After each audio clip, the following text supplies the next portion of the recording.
오늘 함께 읽은 말씀을 가지고 영적 추락에서 비상으로라는 제목으로 함께 말씀 나누겠습니다. 네, 요나서는요 구약의 선지서 중에서 소선지서라고 불리우죠. 네, 아마 구약의 선지서 중에 우리에게 가장 아마 익숙한 성경이 아닐까. 아마 어릴 때부터 이렇게 교회 학교를 다녀보신 분들은 아마 요나서에 대한 설교는 아마 여러 번 아마 듣지 않았을까 싶습니다. 아마 그 요나서는 또 다른 성경 재미있는 성경도 있겠지만 요나서가 아마 가장 압도적이지 않을까요? 네, 아주 재미있어서 아이들에게도 이렇게 읽어주는 그림책 이런 것들도 잘 나와 있습니다. 그리고 요나서의 독특한 점은요, 분명 니느웨를 향한 심판의 메시지를 전하는 것인데 사실 그 내용의 주된 스토리는 니느웨를 향한 심판의 말씀이지만 주된 내용의 가장 많은 분량은 바로 요나 자신과 관련된 스토리라는 것입니다. 이것이 다른 선지서와의 가장 큰 차이점이죠. 왜 그런가 보면 다른 선지서에 등장하는 선지자의 특징을 우리가 하나의 단어로 한번 이렇게 얘기해 볼 수 있는데요. 여러분 예레미야 하면은 가장 생각나는 떠오르는 단어가 있죠. 예레미야는 그렇죠. 눈물의 선지자입니다. 보통 에스겔 하면 환상이 떠오르기도 하고요. 호세아 하면 사랑. 그렇죠. 아모스 하면 정의. 이런 단어들이 생각나는데 여러분 요나라고 하면 뭐가 떠오릅니까? 불순종이 떠오릅니다. 네. 격이 확 떨어지죠. 네. 오래전에 이름 불렀던 복음성가 중에 지금은 잘 안 부르는데 저희 수련회 때 성경학교 때 많이 불렀던 찬양이 있습니다. 탕자처럼 방황할 때에도. 네, 그 찬양의 가사 2절에 보면 불순종한 요나와 같이 방황하던 나에게 라는 그런 구절이 지금도 그때 불렀던 찬양의 가사가 기억에 남습니다. 우리가 요나서에 나타난 요나의 행적을 쭉 이렇게 따라가다 보면 마치 내 모습을요 거울로 보듯 착각할 정도로 비슷합니다. 네. 그래서 요나서를 보면서 정말 나는 하나님 말씀에 나는 순종하고 있는가? 나는 하나님의 마음을 얼마나 이해하고 깨닫고 있는가? 알고 있는가? 나를 향하신 우리 교회를 향하신 이 땅을 향하신 열방을 향하신 하나님의 마음을 정말 나는 알고 있는가? 그런 것이죠. 그래서 요나서는 당시 이방인이 구원받는 개념조차도 없었던 그 시대에도 하나님이 그 이방인 선교를 위한 정말 구약에 있어서 정말 보석과도 같은 책인데요. 그러나 정작 하나님은 요나서를 통해서 누구를 가장 변화시키고 싶냐면 누굴까요? 요나입니다. 네. 바로 불순종하는 요나 자신입니다. 여러분 요나서가 왜 요나서인지 아십니까? 예, 우리나라는 말 가지고 참 언어 유희라는 게 있죠. 네, 요나가 누굽니까? 네, 요 못난 나입니다. 요나. 그래서 요나를 통해서 우리는 이 나를 정직하게 하나님 앞에서 보게 하기 때문에 요나입니다. 그런 의미에서 우리가 요나서 말씀을 우리가 살펴볼 텐데요. 앞으로 오늘의 나를 정직하게 하나님 앞에 돌아보고 크신 하나님의 그 마음을 우리가 더 깊이 알아서 진정 순종의 자리에 나아갈 수 있는 우리 모두가 되기를 소원합니다. 오늘 본문 1절에 보시면 여호와의 말씀이 아미떼 아들 요나에게 임하니라라고 되어 있습니다. 네. 하나님은 선지자 요나에게 찾아오셔서 말씀하십니다. 여러분 보통의 선지자들에게 나오는 비슷한 표현입니다. 하나님은 선지자들에게 말씀을 주시고 그 말씀을 하나님을 배반하고 타락한 백성들에게 전하라라는 것입니다. 여러분 하나님의 말씀이 임했다는 것이 여러분 우리가 그냥 하나님 말씀이 임했구나 이렇게 받아들이시면 안 되고요. 하나님의 말씀이 그 당시에 누군가에게 선지자에게 임했다라는 것 자체로도 놀랍고 또 영광스러운 일입니다. 여러분 수많은 사람 중에 하나님이 택한 선지자입니다. 이렇게 요나는 당시 북왕국 이스라엘의 선지자로서 특별한 하나님의 부르심을 받은 선지자였다는 것입니다. 여러분, 오늘 우리도 이 땅의 죄된 세상으로부터 부름받은 하나님의 백성이요 자녀입니다. 여러분, 이 시대의 선지자가, 예언자가 누구입니까? 하나님을 나의 주인으로, 나의 아버지로 고백하는, 오늘 우리 모두가 하나님의 자녀이면서 동시에 이 시대의 거룩한 선지자, 예언자인 것입니다. 우리는 하나님 나라의 거룩한 백성이며 예수 그리스도를 따르는 제자 아닙니까? 여러분, 저만 부름받는 것이 아니라요, 우리 모두가 부름받는 하나님 나라의 거룩한 제사장입니다. 아멘? 네. 그래서 우리는 이 특권을 결코 간과해서는 안 됩니다. 아미떼 아들 요나에게만 말씀하시는 것이 아닙니다. 저에게만 말씀하신 하나님이 아니라 오늘 그리스도를 나의 주님으로 고백하고 따르는 우리 모두에게 오늘도 여러분, 하나님은 말씀하십니다.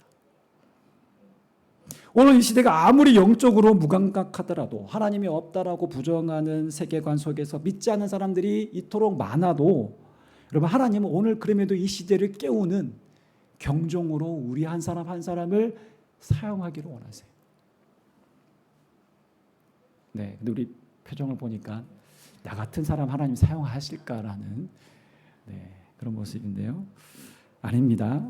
정말 나 같은 사람도 하나님 사용하세요. 아멘. 자, 근데 우리가 하나님께 쓰임 받기 위해서는 어떻게 해야 될까요?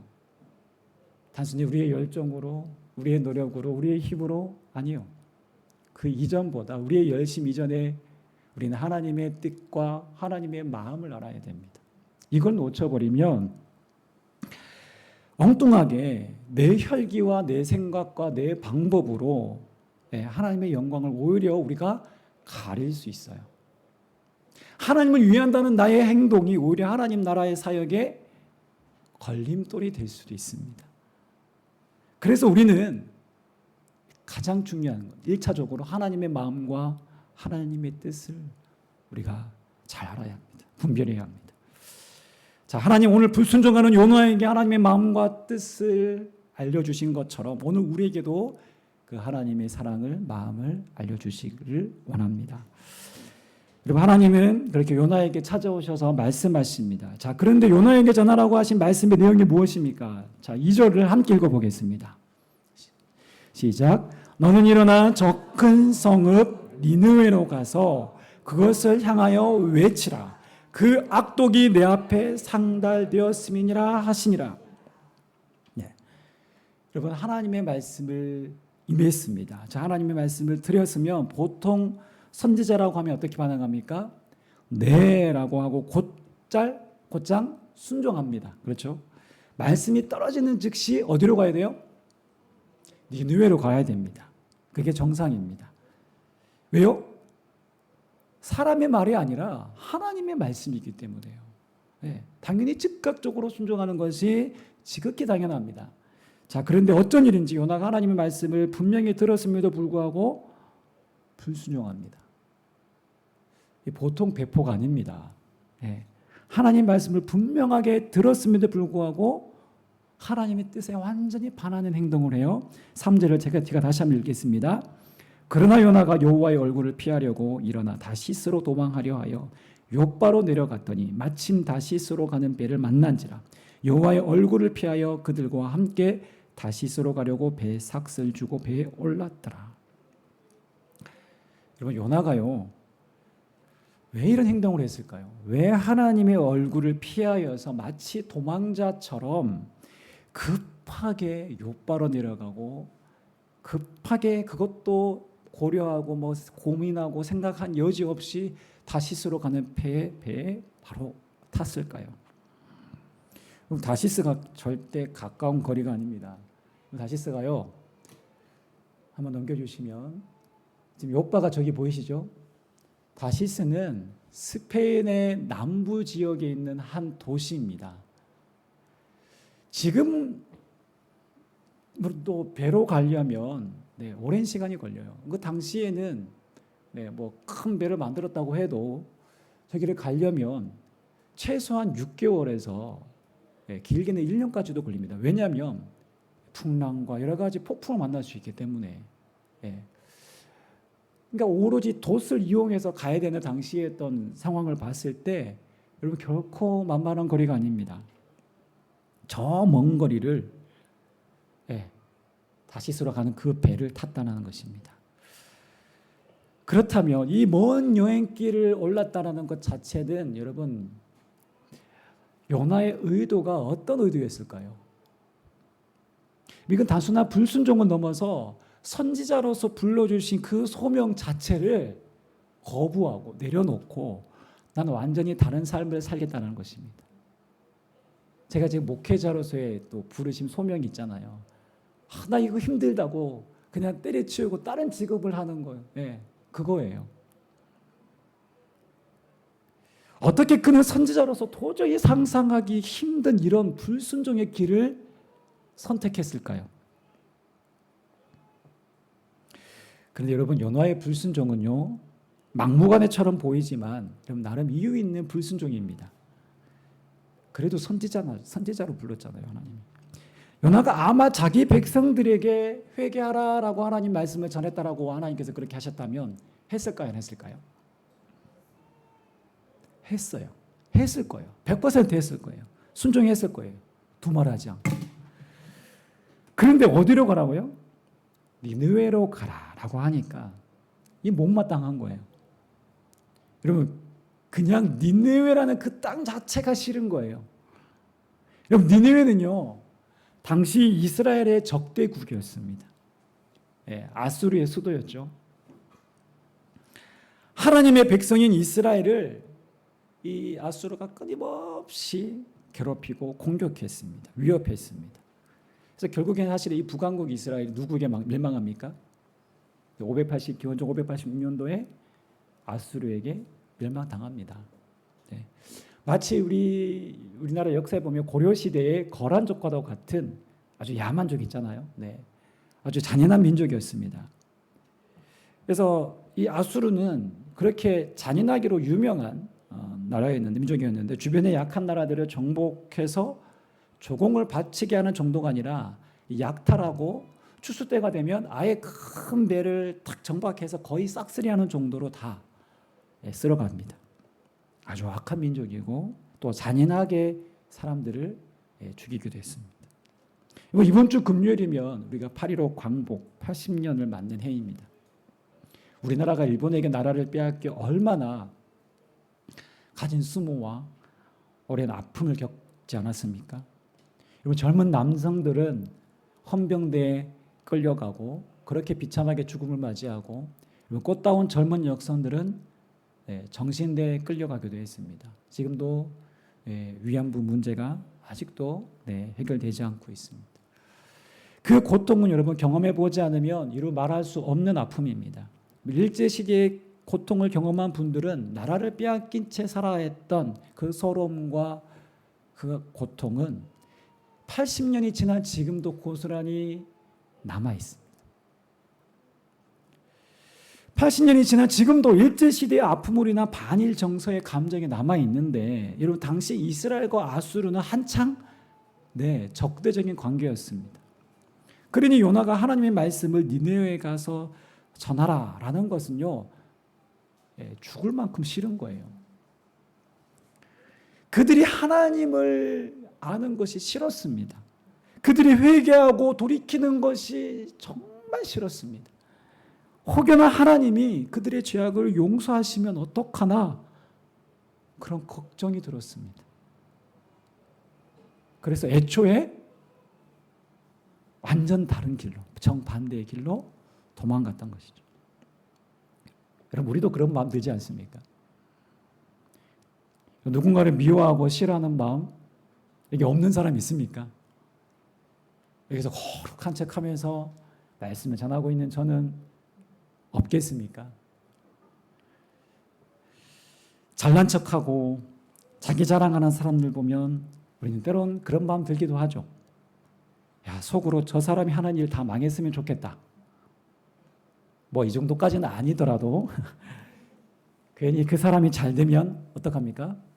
괜시리 마음이 불편합니다. 배가 아픕니다. 저도 그런 적 많았습니다. 네.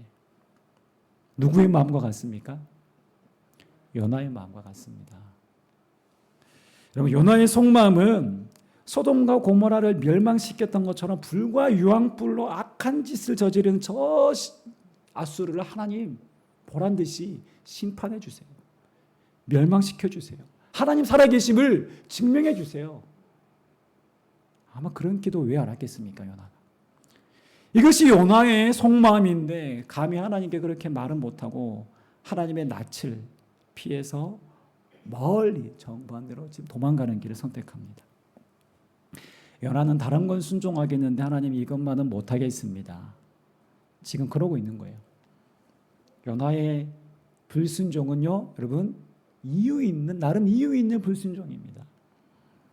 요나는 내가 믿는 하나님이 나와 내 가족, 내 민족에게만 자비를 베푸시는 하나님이시기를 원했습니다. 나에게 해를 끼친 나쁜 저 사람들은 망했으면 좋겠다는 마음을 품었던 것입니다.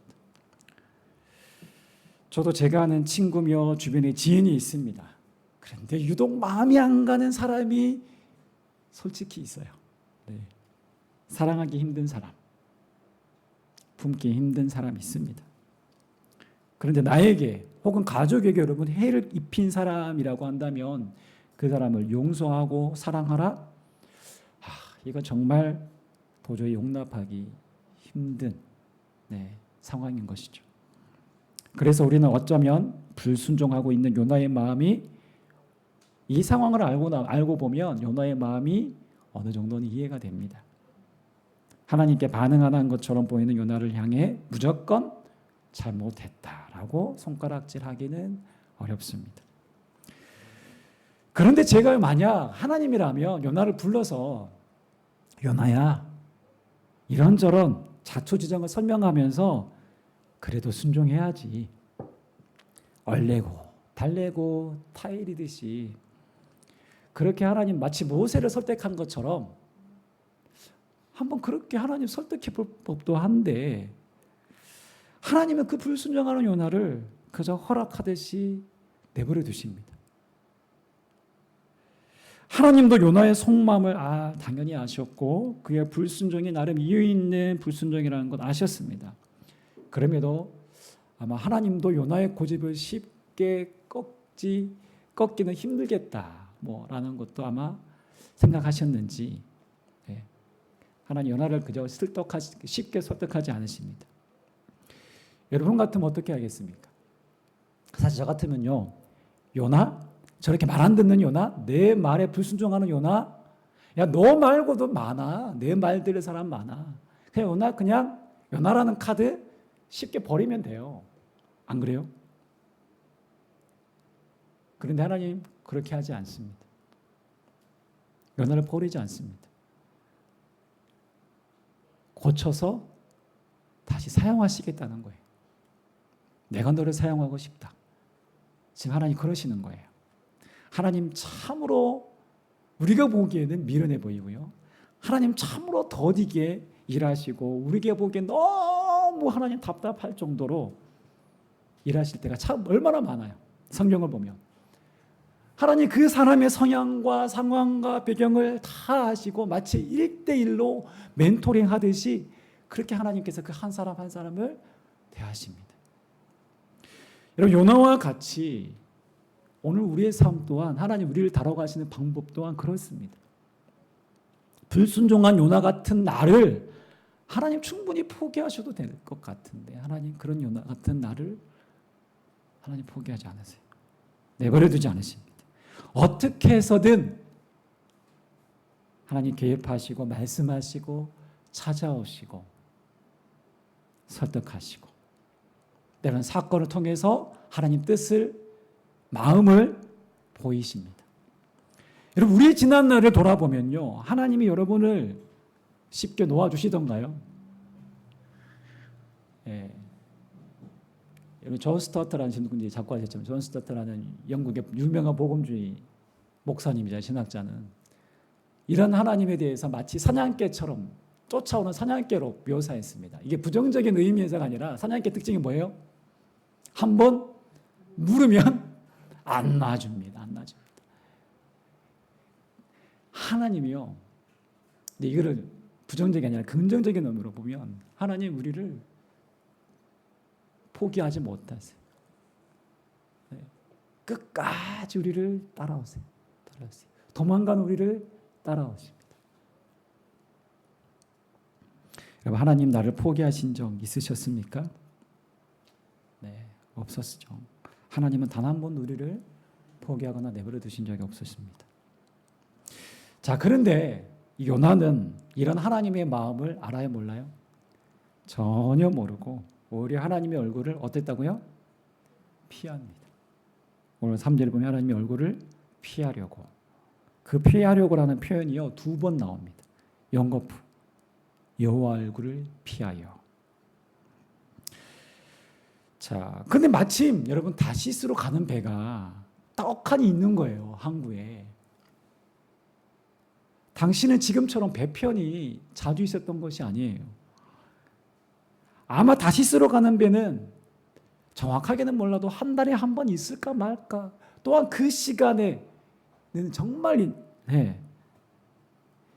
우연이라 하기에는 너무나도 운명적인 딱 그 시간 그때입니다.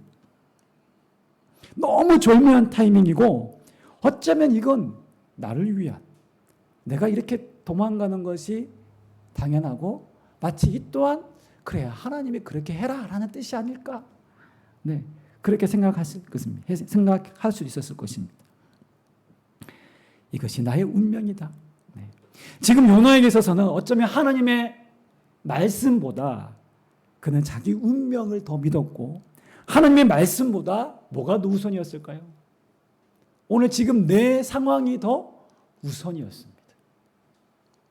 하나님의 말씀을 뒤로 한 채 하나님의 얼굴을 피해 살고 하나님을 잊고 사는데도 뭔가 여러분 내 상황이 잘 풀리고 있고 하는 일이 잘 되고 있다면 우리는 당연히 이것을 하나님의 축복이라고 생각하기도 합니다.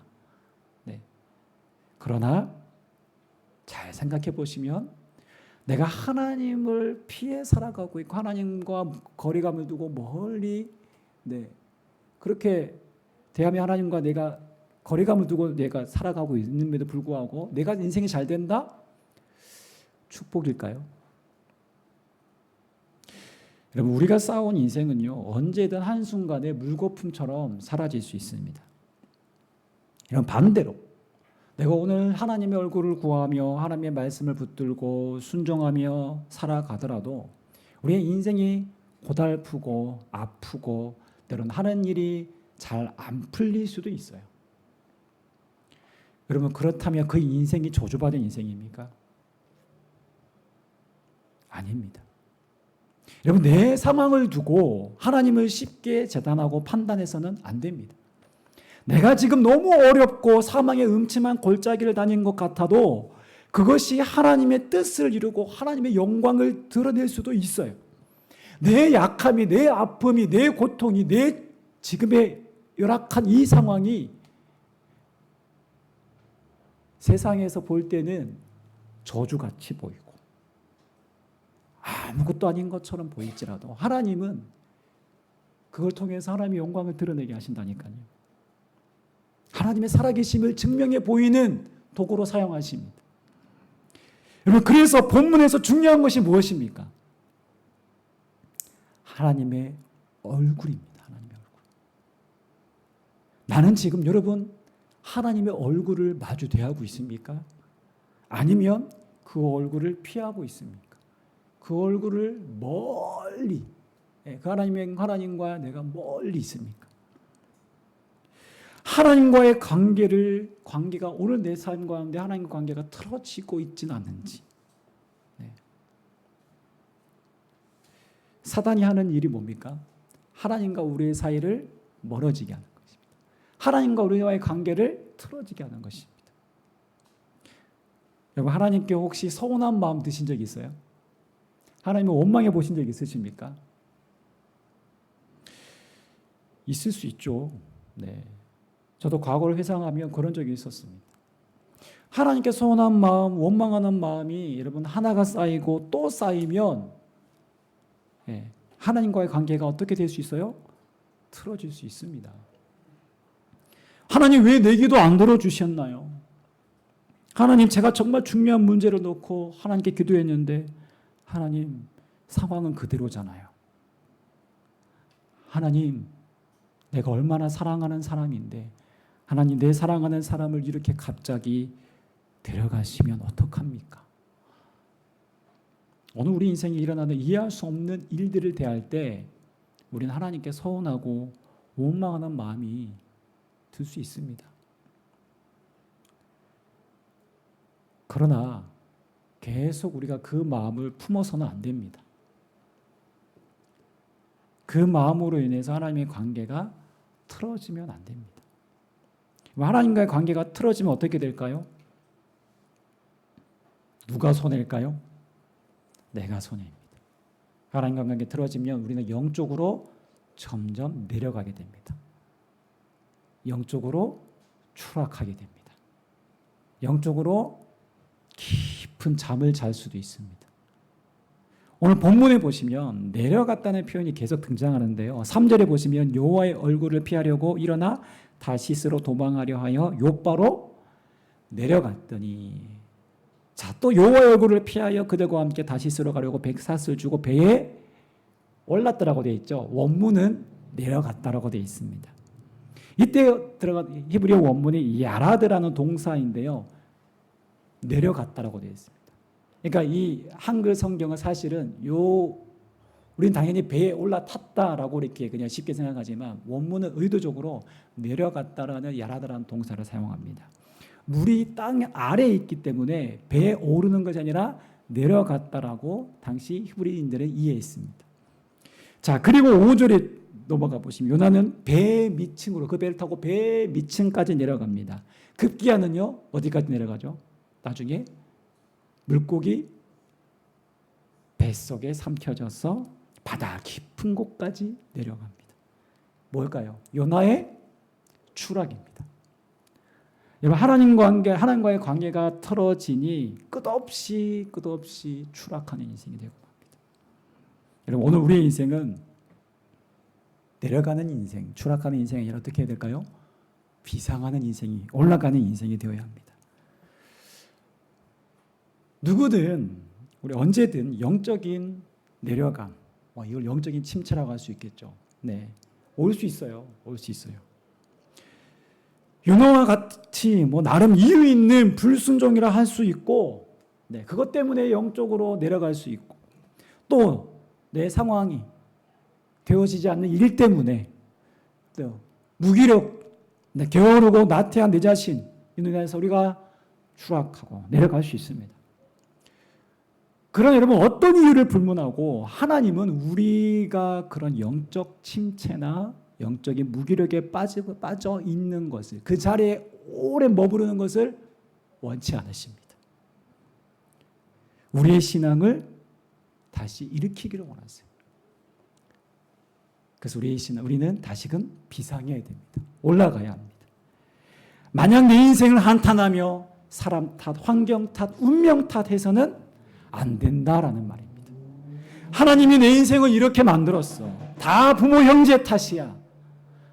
내 자녀는 왜 이 모양일까? 이렇게 된 상황, 이건 내 운명인가? 여러분 사단은요 늘 그런 식으로 몰아갑니다. 이번 주에도 한 연예인이 자살했잖아요. 네, 너무 안타깝더라고요. 이혼했던 아픔도 있었고, 여러 가지 좀 배우로서의 활동도 많이 좀 열악했고, 예, 사단은 그래요. 우리의 상황에 주목하게 하고 매몰되게 합니다. 여러분 하나님이 단 한 번도 그렇게 말씀한 적 없으세요. 부모 탓이야, 자식 탓이야, 네가 못난 탓이야, 너 때문이야. 하나님은 언제 우리에게 그런 하신 적 단 한 번도 없으세요. 오히려 그럼에도 불구하고 하나님은 너 잘못이 아니야 라고 말씀하세요. 너 때문이 아니야 라고 말씀하세요. 하나님은 지금도 우리의 얼굴을 하나님께로 향하여 들기를 기다리십니다. 침체되고 무너진 그 자리에서 하나님은 다시 일어나 주님을 바라보기를 원하십니다. 우리가 주님과 우리의 시선이 마주할 때 하나님의 얼굴을 향할 그때가 바로 우리가 영적인 침체로부터 다시금 올라가는 비상하는 그때입니다. 여러분, 오늘 요나는 하나님의 얼굴을 떠나 정반대의 길로 갔지만 하나님을 불순종하는 요나를 내버려 두십니까? 아니요. 집요하게 하나님 찾아가세요. 찾아가세요. 이것이 주님의 마음입니다. 하나님 우리의 인생에요. 개입하시고 찾아오시고 하나님 말씀하세요. 그리고 나를 붙잡아 주세요. 나는 그저 다시 주님을 향해 어떻게 하면 될까요? 얼굴을 향하여 그 손 내미시는 주님을 붙잡으면 됩니다. 우리의 신앙이 여러분 넘어질 수 있죠. 예. 요나처럼 내리막길로 침체되고 또 넘어질 수 있습니다. 무기력할 수 있어요. 그러나 그때 우리가 문명 탓, 상황 탓하는 것이 아니라 우리의 얼굴을 주님의 얼굴을 향하여 우리를 향해 손 내미시는 그 주님의 손을 붙잡고 다시 시작하면 됩니다. 다시 일어나면 됩니다. 왜요? 하나님은 늘 그 자리에 계시기 때문에요. 우리가 자책하고 넘어지고 나는 아무것도 못한다. 나는 내가 이것밖에 안 된다. 그런데 그 자리에 주님이 계세요. 늘 그 자리에 주님이 계셨어요. 우리는 그 주님을 향해 우리를 향하여 그 사랑의 눈빛으로 우리에게 손 내미시는 그 주님을 붙잡고 다시 일어나면 됩니다. 그때 우리는 비로소 독수리가 날개치듯 비상할 것입니다. 오늘 우리의 신앙이 영적인 나락이 아니라 비상하는 신앙 되시기를, 다시금 일어나는 신앙 되시기를 주님의 이름으로 축원합니다. 함께 기도하겠습니다.